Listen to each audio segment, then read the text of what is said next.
Hello YouTubers, Alaska Prepper here. Ladies and gentlemen, I think this is a very important video. And before I start, I just want to go ahead and point out that I am not picking on anyone in particular.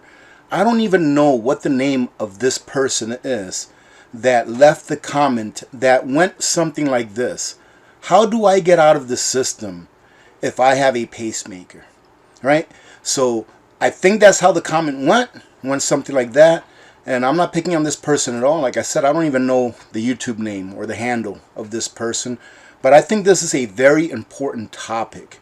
And there are going to be a few hard truths on this video. So if you're not thick-skinned, then you may want to exit now.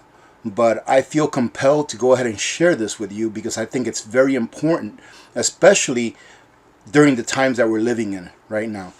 So ladies and gentlemen, first of all, if you play the victim mentality, you're not going to get anywhere. If every time that you see an obstacle in front of you and you decide to be a victim, instead of overcoming that obstacle and getting to the other side of that obstacle, you go ahead and play the victim card, you're not going to get anywhere in life, ladies and gentlemen. Trust me when I say this, from personal experience, all right? I went through a very traumatic period in my life where had I chosen to play the victim mentality and had I chosen to turn to drugs or turn to alcohol and just feel sorry for myself, my life would have been completely different and not for the better. And, you know, the event that I went through, ladies and gentlemen, I'm not going to go into it, but it would have been such that had I chosen to do those things that would have negatively impacted my life and my family's life, people would have been okay with it. It's the kind of thing that it was not my fault. I didn't do anything wrong. The wrong was done by someone else. It almost destroyed my life, and I could only imagine what would have happened to my family would I not be around to look out for them and to care for them and love them. So people would have been saying, yeah, I mean, I understand, you know, you need to go to counseling. I understand that now you're an alcoholic and a drug addict. It's really not your fault. It's that kind of a situation. But I decided, ladies and gentlemen, after going through this, this period in my life, that I was not going to be the victim, that I was not going to allow a bad thing that happened to me to define who I am and to define how my life was going to turn out. I was not going to give the power to that event to define who I am. So first you have to look at yourself in the mirror and say, do I want to overcome this? And how do I overcome this? And then make goals. Get a piece of paper and make goals on how you can overcome this. So now going back to how can I get out of the system? If I have a pacemaker. Well, ladies and gentlemen, let me go ahead and explain to you exactly how it is that you can get out of the system if you have a pacemaker. First of all, you can never completely get out of the system. All right? You can never completely get out of the system. We live in a digital world, and unless you're 100% self-sustainable, you're still not out of the system. Because you're still going to owe taxes to the tax man, which means that you're going to have to be in the system in one way or another in order to be able to earn that fiat currency, which is the only kind of currency that the tax man will take for you to pay your property taxes. I do believe there's a couple of states in the United States that will now accept Bitcoin or gold in order for you to pay your property taxes. But for the overwhelming majority of the states, they won't. They'll accept fiat currency, the U.S. Federal Reserve note. So no one can completely get out of the system. So if I misspoke in my last video and say get out of the system completely, what I mean by that is get out of the system as much as you can. But AP, how can I get out of the system? How can I get out of the system as much as I can, or get out of the system if I rely on a pacemaker or I rely on an insulin pump or anything like that, right? Well, this is how, ladies and gentlemen, you go ahead and get out of the system as much as you can. Every infrastructure that you rely on. Do you rely on the banking system? Then get out of the banking system as much as you can. Because let me tell you what, when the dollar falls, and it will fall, ladies and gentlemen, trust me, the dollar will fall. I'm not sure if you've heard, but China and Russia are now pretty much 100% doing nothing but bilateral trading, meaning that they're not using the dollar whatsoever. Not sure if you've heard, but Russia has signed an armament deal and a protectionist deal with Saudi Arabia, pretty much foregoing the deal that the United States made with Saudi Arabia back in 1973, 1974, for us to protect them in order for them to sell the oil that they produce or that they pump out of the ground in nothing but US dollars. So that contract that we made with them is pretty much null and void after Saudi Arabia signed a contract with Russia where Russia would protect them militarily and Russia will provide them with arms as well. All right? So for those of you that don't know, the dollar is dying. And for those of you that don't know, Russia also signed armament and protection deals with several countries, I believe in Africa. I'll try to look it up and put it up here so you can see. But the world is moving away from the dollar. There will come a day when the world sees the dollar just like you and I today see monopoly money. Go to a car dealership and bring $80,000 worth of monopoly money, right? Go and grab $80,000 in monopoly money and try to buy a vehicle with it. That is how the world will one day see our dollar, the U.S. Federal Reserve note. That is how they will see it.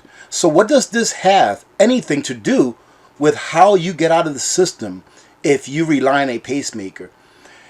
When the dollar falls, pacemakers are still going to be made, are they not? The doctors won't disappear. Nurses won't disappear. The people that make pacemakers, they won't disappear. There will still be a demand for pacemakers. And you can insert whatever it is that you may be considering, whether it be a pump for your insulin, whether it be any kind of medical device or any kind of medical service. Those services will not disappear, ladies and gentlemen. They will still be around. The question is, will you be able to afford to pay for those services? So yes, you may rely on a pacemaker, but have you gotten out of the system enough and positioned yourself in a way that when the dollar becomes worthless, be it 100% worthless or substantially worthless, that you will be able to still afford to pay for that pacemaker and the services that you rely on in order for your pacemaker to work properly? That is the question that you should be asking yourself. Have you positioned yourself in a way that you will be able to carry on with your life and your family's life once a critical event takes place that diminishes, if not extincts, the value of the fiat currency that you now use to trade for services and for products? That is the question that you should be asking yourself. Not how can you get out of the system when you rely on a pacemaker. That's how you can get out of the system, ladies and gentlemen. And not only with money, not only with that, but with everything else. I've gone over this several times, but in hopes that someone new is watching, I would love to go ahead and go over with you what other ways you can use to get out of the system. And it's not really getting out of the system, but it is protecting yourself from the systems by which you depend on. So if you depend on the system that puts water in pipes and you can turn on your faucet and that water come out of your faucet, if you depend on that system for water, then make sure that you have a backup for water. If you depend on that system that transmits electricity through wires, and every time that you plug something in to an outlet in your house, you're able to operate that electrical appliance or personal device, then have a backup to your electrical system. Be it small or be it large, have a backup that you can go on living, even if it's at a minute level, even if it is just keeping those infrastructures within your own home that are very necessary. For example, the refrigerator, a freezer, maybe a water pump, if you rely on a water pump like I do, maybe some lights. Keep those things that you rely on, keep a backup for them. That way, if that system of electricity that you depend on one day disappears or just turns off for a week, So how do you get out of the system if you rely on a pacemaker? You make sure that you're positioned in a way that when the system goes down, you'll still be able to acquire those things that you need in order to go on living and or to keep up the standard of living that you and your family have become accustomed to. And unfortunately, ladies and gentlemen, everything costs money of one sort or another. You can say, well, what am I going to do with my dollars that I have in the bank? Well, let me tell you what I do, ladies and gentlemen. I'm not going to tell you what to do because I'm not a financial advisor and I would never tell you what to do either way. But what I do is I keep enough funds in the bank in order to make sure that I can pay for at least 3 months worth of living expenses. So if my electric bill is $200 a month, I make sure that I have at least $600 in there at all times so that I know that I can pay my electric bill for at least 3 months. If I know that I spend $100 on water every month, I make sure that I have at least $300 for water. If I have a payment of any kind, for example, if I have an insurance payment for my vehicles, that's normally every 6 months. I keep that much in the bank to make sure that when my insurance is about ready to roll over, I can pay for that, etc., etc., etc. If you use $200 a month for gasoline, make sure you have $600 in there. That way you can have enough gasoline in your vehicles for the next 3 months or so. Then you'll be able to have enough money to get gasoline. Now, whatever you save in your bank, all right, for 3 months, do the same thing at home with cash and put it somewhere where only you and the people that you love know where it is. That way, if the system goes down electronically, you still have cash to operate with. Now, I call wealth, I call money that you have that's above and beyond what you need to exist for 3 to 6 months, I call that excess wealth. And what do I do with my excess wealth? Well, ladies and gentlemen, first and foremost, my excess wealth goes into my pantry. It goes into filling in the gaps. Now that my pantry has at least a 1-year supply of food, preferably more if you have the room, I do what is called filling in the gaps. And I just put up a video here yesterday about a payday prep that I did going to Costco where I went in there to fill in the gaps. You do that with everything, with all of your backups. So if you have gasoline as a backup, if you have 50 gallons of gas as a backup, and you use one of those 5-gallon cans, make sure that you fill in the gap and you fill up that can. I just found out today that, or yesterday really, that one of my 2 100-pound cylinders of propane that I use to heat this space is empty. So what am I going to do? Tomorrow or the day after, I'm going to go to the gas station, take that tank and fill it up. That's filling in the gaps, ladies and gentlemen. Now, when you are in a place in your life where you have everything you need and you're just filling in the gaps and you still have wealth that is in excess, that you do not want to keep in the bank, that you do not want to keep in cash, go ahead and put it in a vehicle that you're comfortable with. It's your decision. You earned the money. Put it in a vehicle that will preserve your purchasing power. I don't believe in investing in the stock market. I dabble a little bit with Bitcoin, and it has been very good to me. But I also believe that gold and silver will preserve my purchasing power in the long run. It's not something that I purchase to try to make a couple of dollars in 6 months. It's something that I get that I hope I never have to use and that I can leave to my children when I leave this earth. That is what I get gold and silver for. Why? Because studying history, gold and silver has always performed well in preserving wealth in the long term. Do your own research. I won't sit here and tell you that it's kept up with inflation over the last 100 years and all of that kind of stuff. Do your own research, because if you decide to preserve some of your wealth with precious metals, it is your money that you're going to use to purchase those precious metals. And you're the one that's going to have to live with the consequences of that purchase. So you have to do your own research on that. But I'm just giving you ideas as to what I do if I have excess wealth. And if you don't, just concentrate on those things that I talked about. Having a full pantry, having a backup to all of the infrastructures that you rely on. All right, ladies and gentlemen, that is how you get out of the system as much as you can.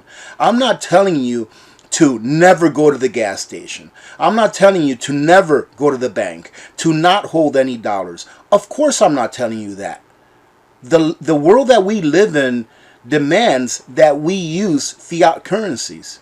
Why? Because no one is 100% self-sustainable. No one is, ladies and gentlemen. Even if you live out in the middle of nowhere and you have solar panels, eventually those solar panels will need to be replaced. And I don't know anyone that lives off-grid, that lives in the middle of nowhere, that can make their own solar panels. And that's what I mean about self-sustainability. Self-reliability means that you can pretty much get everything for yourself that you need. You can get your own water, you can get your own food, you can mend your own clothes, your own shoes, but you still need some outside help in order to be able to live that self-reliable life. For example, let's say that you have a big farm somewhere and you farm that and you have a huge garden. Well, do you have hoses for irrigation? How are you going to make your own hoses if one of your hoses, gets a leak or breaks or whatever? If you have a tractor, how are you going to fix your tractor and get a part for it if a part for it breaks? You're going to order it and then you're going to pay for it, right? So we want to be as self-reliable as we possibly can and get out of the system as much as we possibly can. I have no idea whether or not you can buy an extra pacemaker. But if I had a pacemaker, or if I had like an insulin pump, one of those medical devices, and I could buy an extra one, I would. Why? Because like I said in the beginning of this video, if the balloon pops, your dollars are going to be worthless, but it's your assets that are going to really have value. And doctors and nurses and hospitals will not disappear. But will you have the money in order to be able to pay for their services? And if you already have a pacemaker, or if you already have an insulin pump that you've put in deep storage just in case, then the better off you'll be because you already have it. In Dominican Republic, before you get some kind of operation, there's a couple of things that you have to do first. And one of those is you have to pay them up front. If you're going to go get, for example, my uncle had his leg amputated. Before he could get his leg amputated, he had to pay the bill up front before they even brought him into the operating room, right? And also, if there's any medication or anything that you're going to need during the operation or right after, you have to get that before the operation. So if they're going to need to do a blood transfusion on you or something like that during your operation, you're going to have to get that blood first. Believe it or not. I know this for a fact. My mom went through something like that during her last days, where she needed a blood transfusion, and my brothers had to go and give of their blood, bring it to a lab after they had their blood extracted, and have the lab process the blood so that they can bring it back to the hospital. All right, so that's how you want to think about things going forward. If we have a major crash, we're going to revert to what a third world country is today. All right, ladies and gentlemen, and trust me when I tell you this, I really believe that if the next scary thing that the powers that be come up with is not scary enough to get the population to toe the line that they want us to toe, they are going to crash the market. Eventually, the market will crash on its own because it's mathematics. But if we don't toe the line with whatever it is that they come up with next, then they're going to crash the market. So protect yourselves and don't look for things that will keep you from protecting yourselves. Don't look for excuses. Look for solutions to those problems that you may face. And I really hope that this got through to some people. And like I said, I'm not trying to beat up anyone on here, but I do know that when I see one comment that probably represents what maybe thousands of people may be thinking, and they're just not commenting that same comment. So I hope that this encourages you to think outside the box. How can you get out of the system? You can get out of the system as best as you can. All right, ladies and gentlemen, you can only do the best that you can do. All right, having said that, I'm not going to continue to beat this dead horse. I truly do hope that someone got something out of this. Remember to be good to each other. When good people do good things happen. Remember to reach one, teach one, and repeat. If we all did this, the world would be a better place, and you know that it will be a better place. Many blessings to all of you and your families. I'm Alaska Prepper. Merry Christmas, and God bless you all.